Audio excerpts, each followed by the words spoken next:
The arrival of the Dominion. For 8 millennia, the Syraxian Dominion had swept across the stars like an unstoppable tide.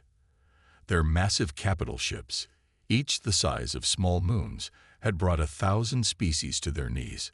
Their technology seemed like sorcery to primitive worlds. Energy weapons that could crack continents, shields impervious to anything less advanced civilizations could throw at them, and faster-than-light drives that allowed them to cross the galaxy in days rather than lifetimes. High Commander Varish stood on the observation deck of the Unyielding Glory, the flagship of the Dominion's 7th Conquest Fleet. Before him stretched the vast emptiness of space, dotted with stars that represented worlds already claimed by the Dominion. His slender, 9-foot frame cast a long shadow across the polished floor as he gazed at the holographic display of their next target, a small blue-green planet on the edge of an unremarkable spiral arm. "Tell me about this world," he said to Science Director Kylax, his voice a low rumble that seemed to vibrate the air around them. Kylax, shorter than Varish, but no less imposing with her iridescent scales and 4 piercing eyes, manipulated the controls of the hologram.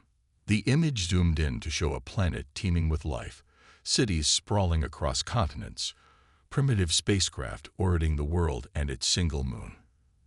"They call it Earth, High Commander. The dominant species are humans, bipedal mammals with remarkable adaptability. They've achieved spaceflight within the last century and have established colonies on their moon and neighboring planet. Their technology is primitive by our standards, but they're advancing quickly." Varish flicked his secondary eyelids in what passed for amusement among his kind. "Any meaningful defense capabilities?" "Nothing that could challenge even our smallest vessels. Their weapons are chemical-based projectiles, rudimentary directed energy, and nuclear devices that would barely scratch our shields." "Then they will make an excellent addition to the Dominion. Prepare a diplomatic delegation. Let's see if they're wise enough to surrender without unnecessary bloodshed." 3 days later, humanity received its first confirmation that they were not alone in the universe. 5 Dominion ships emerged from hyperspace just beyond the orbit of Mars, each one dwarfing the largest spacecraft humans had ever built. Earth's governments scrambled to respond, hastily forming a unified contact committee comprising representatives from major nations. Admiral Elena Chen, commander of Earth's combined space fleet, watched the alien vessels with a mixture of awe and dread. At 53, Chen had spent her entire career preparing Earth's defenses against potential threats, but nothing had prepared her for this. The ships hung in space like metal leviathans, their hulls gleaming with an otherworldly iridescence that defied human engineering. "They're hailing us on all frequencies, Admiral," reported her communications officer, Lieutenant Park. Chen straightened her uniform. "Put them through." The view screen flickered to life, revealing a being that looked almost reptilian, with scaled skin and multiple eyes set in a face that seemed incapable of expressing emotion as humans understood it. "People of Earth," the alien said in perfect English, having analyzed Earth's broadcasts, "I am Ambassador Thexus of the Syraxian Dominion. For 8,000 years, our civilization has brought order and advancement to the galaxy. We offer you the privilege of joining our glorious empire as a protectorate world. Accept our generous offer, and you will receive the benefits of Dominion technology and protection. Refuse, and you will be subjugated by force. You have 48 Earth hours to surrender your world." The transmission ended abruptly, leaving Chen and the rest of Earth's leadership stunned. The United Nations Security Council convened an emergency session, debating furiously about how to respond. Some nations advocated immediate surrender, citing the obvious technological superiority of the Dominion. Others called for resistance at any cost. Admiral Chen addressed the council, her voice steady despite the gravity of the situation. "We need more time. We need to understand what we're dealing with before making any decisions that will affect the future of our entire species." The council agreed and transmitted a message to the Dominion, requesting an extension for consideration of their terms and a meeting to discuss potential peaceful coexistence rather than subjugation. The Dominion's response came swiftly and brutally. 24 hours after Earth's request, one of the Dominion vessels moved toward Luna, Earth's moon, where the Armstrong International Research Base housed 300 scientists and engineers from 27 nations. Without warning, the alien ship fired a single energy beam that vaporized the entire facility in seconds. The message was clear. The Dominion did not negotiate. Earth watched in horror as the feed from the lunar monitoring satellites showed the destruction. Families of the researchers collapsed in grief. Nations that had been rivals for centuries found themselves united in shock and outrage. In a somber address to a global audience, United Nations Secretary-General Okafor stood before the cameras, her face etched with grief, but her voice resolute. Today, humanity has witnessed the true face of the Syraxian Dominion. They come not as explorers or even conquerors with honor, but as tyrants who value life only when it serves their purpose. Let our response be equally clear. Earth will not bow. We will not surrender our home, our freedom, or our dignity to these aggressors. The remaining hours of the Dominion's ultimatum ticked away. Instead of preparing terms of surrender, Earth prepared for war. The United Earth Defense Initiative was formed, combining the military forces, scientific knowledge, and industrial capacity of every nation on the planet. Old enemies became allies, pooling resources, and setting aside centuries-old conflicts in the face of extinction. Admiral Chen was appointed Supreme Commander of Earth's forces. She knew they couldn't match the Dominion's technology. Not yet. But humans had always excelled at asymmetric warfare, at finding creative solutions when outgunned and outmatched. We need something they won't expect, Chen told the hastily assembled team of Earth's brightest minds. They expect us to fight conventionally or surrender. We need a third option. Dr. Marcus Rivera, a theoretical physicist who had revolutionized humanity's understanding of quantum mechanics, stepped forward. What if we don't need to match their technology? What if we can use it against them? Chen leaned forward. I'm listening. Their ships emit energy signatures unlike anything we've seen before. They must use some form of quantum field manipulation for their shields and propulsion. If we could analyze these signatures, maybe we could find a way to disrupt them. How do you propose we get close enough to analyze anything? They'd destroy our ships before we got within range. Dr. Leila Patel, a pioneer in stealth technology, joined the conversation. Maybe not. I've been working on a metamaterial that can absorb rather than reflect electromagnetic radiation. If we could adapt it to a spacecraft, we might get close enough without being detected. Thus, Project Longshot was born, humanity's desperate gamble for survival. In underground facilities, shielded from Dominion scans, engineers and scientists worked tirelessly to create something the galaxy had never seen. A vessel designed not to match the Dominion's firepower, but to exploit their weaknesses. When the Dominion's deadline expired, Ambassador Thexis transmitted another message. Your time is up. You have chosen resistance over wisdom. The Dominion will now demonstrate the cost of defiance. 3 Dominion warships moved into position around Earth, their weapons systems powering up. But before they could fire, Earth launched thousands of missiles, not at the Dominion ships, but into high orbit, creating a dense field of debris and electromagnetic interference that temporarily blinded the alien sensors.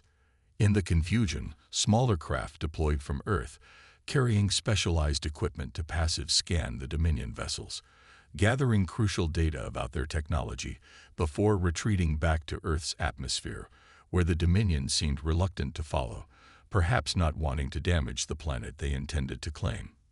For 6 months, an uneasy stalemate ensued. The Dominion blockaded Earth, preventing any spacecraft from leaving the system, while periodically destroying orbital installations as reminders of their power.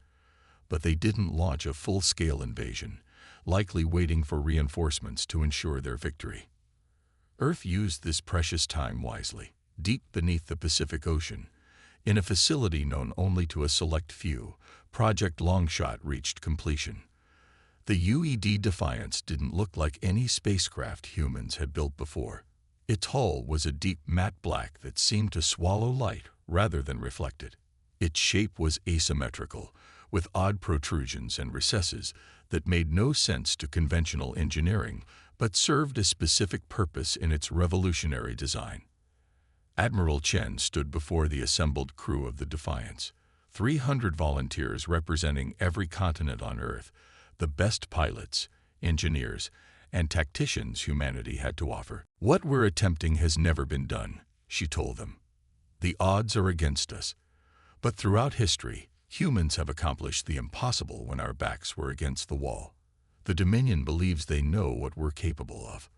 They're about to learn how wrong they are." As the massive bay doors opened above the Defiance, revealing the dark ocean depths that had concealed its construction, Chen took her place on the bridge. "Launch sequence initiated," she announced. "May God have mercy on us all, because the Dominion certainly won't."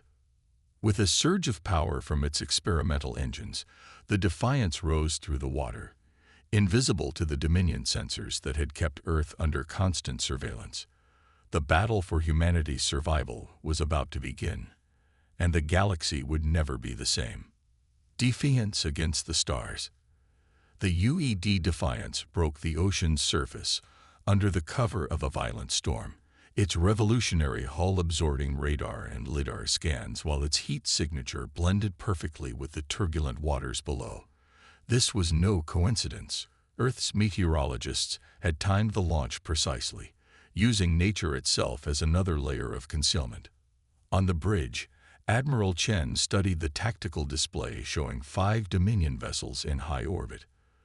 The largest, the Unyielding Glory, served as the fleet's command ship, while 4 smaller but still massive cruisers maintained the blockade that had strangled Earth's space access for 6 months. "Status report," Chen ordered, her voice calm despite the weight of humanity's future resting on her shoulders. "All systems nominal," Admiral, reported Commander Tenzin, her XO. "Quantum absorption field stable at 97%. We're effectively invisible to their sensors." "And our guest?" Chen asked. Tenzin grimaced slightly. "Dr. Rivera is in the lab, making final adjustments to the disruptor array. He says he needs more data to optimize it fully." Chen nodded. Marcus Rivera had been the driving force behind the Defiance's revolutionary technology, a system designed to analyze, mimic, and then disrupt the quantum fields that powered the Dominion's ships. The theory was sound, but until now, they'd never had the opportunity to test it against an actual Dominion vessel. "Set course for the outer system," Chen ordered. "We need to test our capabilities against a smaller target before we take on their flagship." The Defiance accelerated silently through Earth's atmosphere and into space, its engines operating on principles that defied conventional physics. Dr. Rivera had theorized that the Dominion used quantum entanglement for propulsion, connecting their ships to distant points in space-time and essentially pulling themselves forward. The Defiance's engines worked on similar principles, reverse-engineered from the limited data they'd gathered during the initial confrontation. As they passed the orbit of Mars, sensors detected a lone Dominion patrol ship, smaller than the cruisers blockading Earth, but still 3 times the size of the Defiance. "Perfect," Chen said. "Battle stations, initiate passive scanning protocols." The crew moved with practiced efficiency, the result of months of intensive training. Unlike traditional military vessels with rigid hierarchies, the Defiance operated more like a scientific expedition with military discipline. Each crew member cross-trained in multiple roles, ready to adapt to whatever challenges they faced. "Scanning complete," announced Lieutenant Miyazaki from the science station, transmitting data to Dr. Rivera's lab. Minutes later, Rivera's voice came through the comm system, excitement evident despite the distortion. "It's working. Their quantum field signature is exactly what we predicted. The disruptor is calibrating automatically. We should be ready in 3 minutes." Chen's expression remained neutral, but her eyes betrayed her tension. "Take us in. Tactical approach pattern Delta. Let's see if our theories hold up in practice." The Defiance accelerated toward the Dominion patrol ship, still undetected thanks to its revolutionary stealth systems. At 5,000 kilometers, well within range of the Dominion's weapons if they spotted the human vessel, Chen gave the order. Activate disruptor array. Targeted burst only. Let's not reveal our full capabilities yet. From specialized emitters along the Defiance's hull, invisible waves of quantum interference radiated outward, precisely modulated to interact with the patrol ship's energy systems. The effect was instantaneous and dramatic. The patrol ship's lights flickered, its engines sputtered, and its weapons systems went offline. On the bridge of the Defiance, the crew watched in stunned silence as their theoretical weapon proved devastatingly effective in practice. "By all the stars," whispered Commander Tenzin. "It actually worked." Chen allowed herself a small smile. Of course it worked. Never doubt human ingenuity when our survival is at stake. She turned to communications. Open a channel to the Dominion vessel. The view screen activated to show a Siraxian officer, the alien's multiple eyes wide with what might have been shock or fear. "This is Admiral Elena Chen of the United Earth Defense Vessel Defiance," Chen said, her voice steady and confident. "As you can see, we've temporarily disabled your ship's primary systems. Consider this a demonstration of capabilities you didn't believe we possessed. Return to your fleet and deliver a message. Earth is not defenseless. We demand the immediate withdrawal of all Dominion forces from our system and recognition of Earth's sovereignty." The Siraxians started to respond, but Chen cut the transmission. "Restore minimal power to their life support and communication systems only," she ordered. "Let's give them just enough to limp home and deliver our message." The Defiance withdrew, leaving the crippled patrol ship behind. But Chen knew the real battle was just beginning. The patrol's report would eliminate the element of surprise, and the full might of the Dominion blockade would soon be bearing down on them. She wasn't disappointed. Within hours, long-range sensors detected the 4 Dominion cruisers breaking orbit from Earth, moving to intercept the Defiance. Leading them was the Unyielding Glory, High Commander Varish's flagship. "They've taken the bait," Chen said. "Now we implement Phase 2. The Defiance accelerated toward the outer system, appearing to flee from the pursuing Dominion fleet, but this was exactly according to plan. As they approached the asteroid belt between Mars and Jupiter, the Defiance suddenly cut power to all non-essential systems, appearing to suffer a catastrophic failure. "They're closing fast," reported the tactical officer. "Weapons charged and targeting solutions locked." Chen nodded. "Wait for it. Let them get overconfident." The Dominion ships surrounded the apparently crippled human vessel, their massive hulls blocking out the distant sun. On the bridge of the Unyielding Glory, High Commander Varish watched with contempt. "This is their great hope. A single ship that barely functions," he said to his assembled officers. "Prepare boarding parties. I want their technology analyzed before we destroy them." As the Dominion ships moved closer, Chen gave the order they'd been waiting for. "Now, full power to all systems. Activate the array at maximum intensity." The Defiance roared back to life, its disruptor array now broadcasting across all frequencies identified in Dr. Rivera's analysis. The effect rippled through the Dominion formation like a tsunami. Ship after ship lost power, their quantum fields collapsing under the precisely modulated interference. "Target the flagship's propulsion and weapons systems," Chen ordered. "Disable, don't destroy." The Defiance maneuvered with impossible agility, darting between the massive Dominion vessels. Where conventional weapons would have been useless against their shields, the disruptor array penetrated those defenses, exploiting the very technology that made them so formidable.